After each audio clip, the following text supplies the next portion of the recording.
Life में हम कभी कभी कॉन्फिडेंस होने की जगह और कॉन्फिडेंस हो जाते हैं। जैसे आज रोमन रेंस हुए थे, तो आज चलो जानते हैं स्मैकडाउन में क्या हुआ। बहुत सारी कमाल की चीज़ें आज स्मैकडाउन में दिखाई दी हमें, काफ़ी सारी रिप्लेसमेंट भी हुई। तो आज की वीडियो में आप लोग चिपके रहो। जिमी उसो रोमन रेंस के लॉकर के बाहर होते हैं और उन्हें मिलना होता है रोमन रेंस से। तो वो पॉल को कहते हैं कि मुझे मिलना है रोमन से। पॉल हेमन कहते हैं कि तुम ज़रा रुको, वो अभी बिजी है, अपने बिजनेस को लेकर के चल रही है उनकी, तो तुम सब्र करो, तो तुम डिज़र्व करते हो, रुको ज़रा। उसके बाद क्या होता है कि स्मैकडाउन अरेना में रोमन रेंस अपनी एंट्री करते हैं। उसके बाद रोमन रेंस रिंग में आते हैं। रोमन रेंस कहते हैं कि पिछले स्मैकडाउन में मैं था, इस बात आपको चुभ रही होगी, लेकिन मुझे भी उतनी ही चुभी थी। और यहाँ पर आकर एज क्या क्या बोलकर गया है। एज ने बोला कि इसने कहा कि वो मेरे दिल में घुस गया है। रोमन रेंस ने यहाँ पर साफ साफ कह दिया कि रोमन रेंस ने कहा कि 10-20 सेकंड के लिए मेरे दिमाग में डर आया होगा, लेकिन चैंपियनशिप हारने का डर। उन्होंने कहा कि मुझे कोई डर नहीं लगा, मैं यहाँ पर बिजी हूँ अपने फैमिली बिजनेस को लेकर। इसकी वजह से मैं डिस्ट्रैक्ट हो गया और एज मुझ पर आकर अटैक कर गया। और होता है वो कहते हैं कि भाई तुम लास्ट वीक कहाँ पर थे, मैं तुम्हारे लिए लड़ने आया था यहाँ पर। कहते हैं कि तुम्हें किसने कहा था, यहाँ पर तो मैं डिसीजन लेता हूँ, मैंने तो नहीं कहा था तुमसे।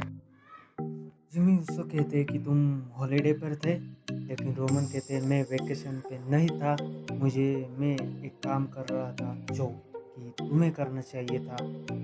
मेरे दिमाग में आया कि क्या ऐसा कर दिया रोमन रेंस ने। उतने में फिर से दोबारा थीम सॉन्ग प्ले होता है और हमें फाइनली जे उसो वापस आते दिखाई देते। तो रोमन रेंस जे उसो को अपने साथ स्मैकडाउन पे लेके आए। तो जे उसो कहते हैं कि रोमन, मैं ना तुम्हारे लिए काम करूँगा और जिमी ना तुम्हारे लिए, ना तुम्हारे साथ हूँ ना तुम्हारे, मैं हम लोगों की फैमिली के साथ जाएगा। नेक्स्ट हमें देखने मिलता है बैरन कॉर्बन और शिंसुके नाकामोरा का मनी इन द बैंक के लिए क्वालिफायर मैच है कि बैरन कॉर्बन हार जाते हैं और शिंसुके नाकामोरा क्वालिफाई कर चुके हैं मनी इन द बैंक के लिए। लेकिन मुझे तो बैरन कॉर्बन को देखकर मज़ा आता अगर वो जीत जाते तो देखते हैं आखिर अपने बैरन कॉर्बन के नसीब में आगे क्या लिखा है। इसके बाद हमें अमीना और नाताली हम टैग टीम मैच के लिए थे। उसी ब्लैक हार्ट टीगन मॉक एक साथ दिखते एनएक्सटी से सिर्फ देखने को मिलेगा, लेकिन सरप्राइजिंग विक्ट्री भी थी उनकी। जैसे WWE कर रही थी सरप्राइज ओपोनेंट, हमें लगा ही था कि कुछ ना कुछ होगा ही। और इन दोनों ने एनएक्सटी से आकर स्मैकडाउन पर चैंपियन को हरा दिया, तो बहुत ही बड़ी बात है। तो इसके बाद हमें देखने मिलती है सोनिया डेविल की, और वो अनाउंस करती है, वो बताती है कि WWE ने पहले अनाउंस कर दिया था कि बेली अपने ट्रेनिंग सेशन में इंजर्ड हो चुकी है और वो हमें 9 महीने तक दिखाई देने वाली नहीं है। और सोनिया डेविल यहाँ पर कहते हैं कि उनकी रिप्लेसमेंट के लिए मनी इन द बैंक के मैच के लिए हमने कार्मेला को चुना है। तो लेकिन उनका match money in the bank में नहीं होगा, अगले स्मैकडाउन पर होगा। जब लाइव क्राउड आएगा तब बियांका बेलर एंड मिले का मैच अगले स्मैकडाउन पर हमें दिखाई देने वाला है। लेकिन इसके बीच में ही लिव मॉर्गन वापस आ जाती है। लिव मॉर्गन यहाँ पर कहती है कि क्या तुम बार बार इस कार्मेला के साइड में होती हो, इसे क्यों बार बार अपॉर्चुनिटी देती हो, बार बार इसे लैडर मैच में डाल दिया, इस मैच में डाल दिया। एक लिव मॉर्गन सोनिया डेविल के ऊपर चढ़ जाती है। इसके बाद सोनिया डेविल कहती है कि कार्मेला रिप्लेस कर रही है बेली को उसके मैच में, और कार्मेला को रिप्लेस करोगी लैडर मैच में तुम ल्यू मॉर्गन को भी अपनी जगह मिल ही गई। मुझे लगता है उन्हें ये जगह अपनी पहले ही मिल गई थी कि उन्होंने कार्मेला को हराया था, लेकिन WWE ने ऑफिशियल नहीं। तो इसके बाद बहुत बड़ा मैच आता है स्मैकडाउन के ऊपर, सेथ रॉलिंस वर्सेस सीजारो का क्वालिफाइंग मैच।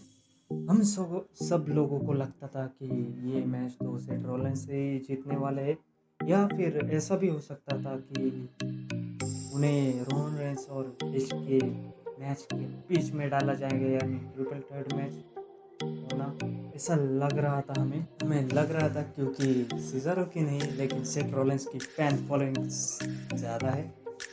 तो इस मैच में सेथ रॉलिंस आखिर स्टॉर्म लगाकर जीत जाते, और स्मैकडाउन पर ये मैच काफ़ी अच्छा डिलीवर किया सेथ रॉलिंस ने। तो ये मैच बहुत ही मस्त लगे, और वो बैक से जाकर खुश हो जाते कि मैं मनी इन द के लैडर मैच में हूँ, और वो कहते कि मैं जीतूंगा, लेकिन पिछली बार की तरह गलती नहीं करूँगा कि मैं मनी इन द बैंक के मैच में ही मनी इन द बैंक के इवेंट में ही रात को ही कैचिंग कर दूंगा रोमन पर। फिर से एक बार एज को घसीट लेते हैं रॉलिंस। वो कहते हैं कि रोमन के खिलाफ मेरा मैच होना चाहिए था, लेकिन एज ने वो मेरी जगह इसका ली या छीन ली। और तब आता है कि उनको पता ही नहीं था कि उनके पीछे ही एज खड़े हुए थे। तो वो आकर कहते हैं कि एज कहते हैं कि तुम बार बार आकर ये अपना रोना धोना शुरू कर देते हो, और मैं जो करने वाला हूँ आज वो ये है कि जाके man to man face to face बात करने वाला हूँ और कॉल आउट करने वाला हूँ रोमन रेंस को। तुम अपना रोना धोना शुरू रखो। फाइनली हमें इस रिंग में दिखाई देते हैं, और वो कहते हैं रोमन से कि मैं तुम्हें हराने ही वाला हूँ, और उसके बीच में कोई भी रास्ते में आया तो उसका हाल ऐसा ही होगा। तो फिर क्या होता है कि एज कॉल आउट करते हैं रोमन रेंस को, और रोमन रेंस बैक स्टेज बैठकर उन्हें ये देख रहे होते, और वो जिमी एंड जे उसको कहते हैं कि तुम बाहर मत आना, ये पे रुकना, मैं अकेला जाऊंगा, क्योंकि एज ने भी वैसा ही कहा था। जैसे रोमन रेंस रिंग के नज़दीक भी नहीं पहुंचते, इतने में उसका थीम सॉन्ग बजने लगता है, और उससे देख सुनकर रोमन को अच्छा नहीं लगता, और वो कहते कि तुम यहीं पे रुको, जाकर मैं इस बिजनेस को संभालता हूँ। रोमन रेंस रिंग में आते और उनके दोनों के मुक्केबाजी चालू हो जाती है। इतने में हमारे Jimmy and J Uso ring पर चढ़ते हैं। इतने में एक थीम सॉन्ग बजता है, रेमा स्टूडियो आते हैं और उनके बेटे के साथ डोमिनिक के साथ, और वो पीछे से आकर स्टील चेयर से दोनों के ऊपर हमला कर देते हैं। होता ऐसा है कि मिस्टीरियोस और उसोस लड़ रहे हैं बाहर, और एज और रोमन रिंग के अंदर लड़ रहे होते हैं। तो इस सब के बीच में दबदबा तो एज का ही बना रहा। रोमन रेंस फिर इस सब की चीज़ों का फायदा उठाकर वहाँ से निकल लेते, पहले फुर्सत निकल जाते हैं और जाकर खड़े हो जाते हैं रैंप पे, और उसके बाद एज फिर से वही करते हैं जो उन्होंने पहले भी कई बार कर चुके हैं, कि वो स्टील चेयर लेकर आते हैं, उसका बीच का डंडा तोड़ देते हैं, और वो लेकर पहले जिमी उसो फिर जे उसो दोनों के मुंह में डालकर वो सबमिशन मूव लगा देते हैं, एक बार जिमी के एक बार जे के। रोमन रेंस एंड कंपनी का बहुत बड़ा कट गया स्मैकडाउन के ऊपर। तो आज स्मैकडाउन देखने में काफ़ी बड़ा मज़ा आया। तो आपको कैसा लगा कमेंट करके ज़रूर बताना। तो see you in my next video.